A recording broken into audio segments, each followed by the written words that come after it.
Most people think playing to win is about how hard you're willing to work. It's not. It's about the risks you're willing to take.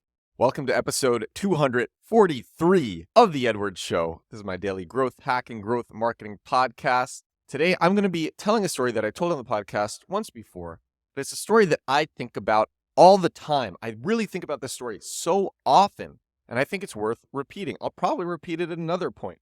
And actually, this has been one of my best newsletters. My write-up of this story got hundreds of thousands of views on LinkedIn and on Reddit. And so I'm going to read the write-up and give a few interjections here and there. But it's mostly just going to be me reading this write-up, which was so good that it went viral on Reddit and LinkedIn.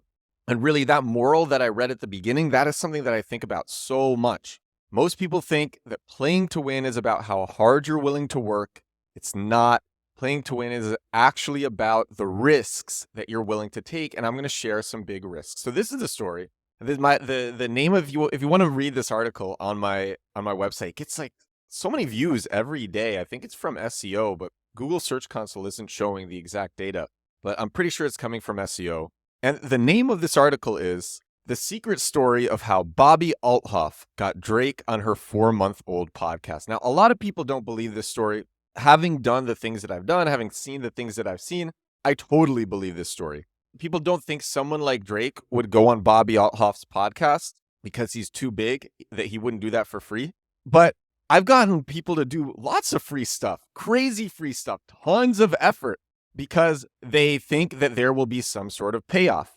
And that payoff doesn't just have to be money. It can be fun. It can be excitement. It can be laughter. It can be humor. When Bobbi Althoff pulled off what she did with Drake, her podcast had some traction, but it was also really funny.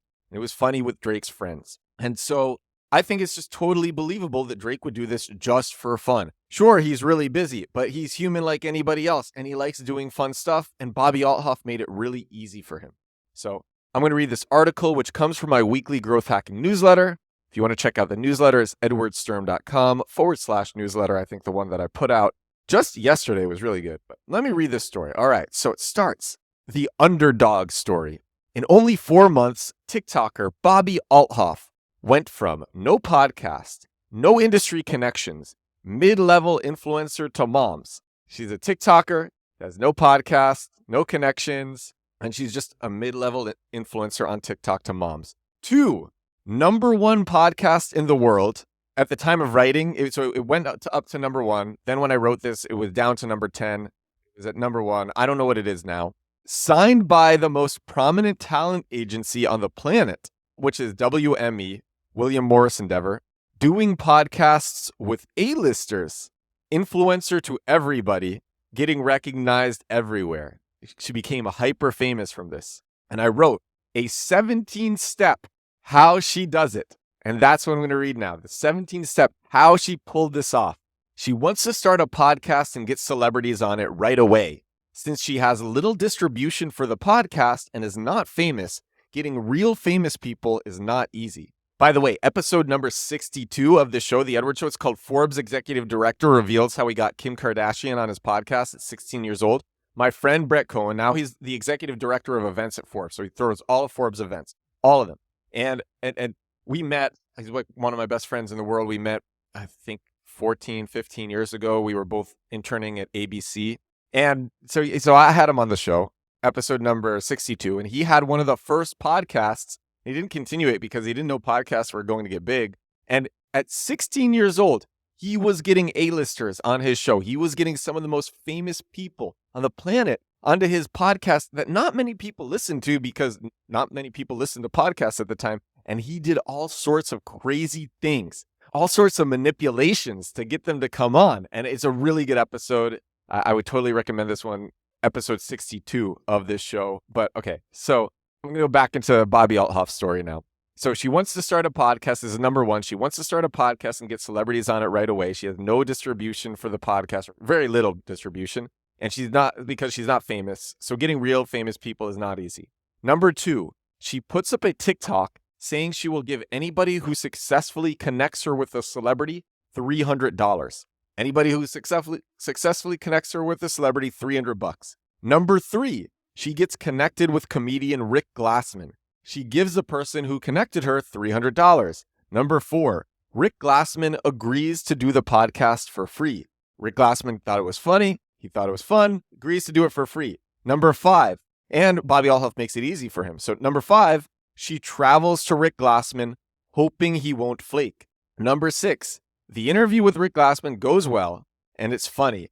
In the comments section of the interview, somebody says she should next do comedian Funny Marco. Number 7, she screenshots this comment, puts it on her Instagram story, and tags Funny Marco. She writes, @FunnyMarco, if you want to make this person $300, come on to my podcast. Number 8, Funny Marco agrees to do it for free. She gives the person another $300. Number 9, again, hoping Funny Marco will not flake, she travels to him. He doesn't flake. The interview is very funny. Number 10, Drake likes the Funny Marco interview and follows Bobbi on Instagram.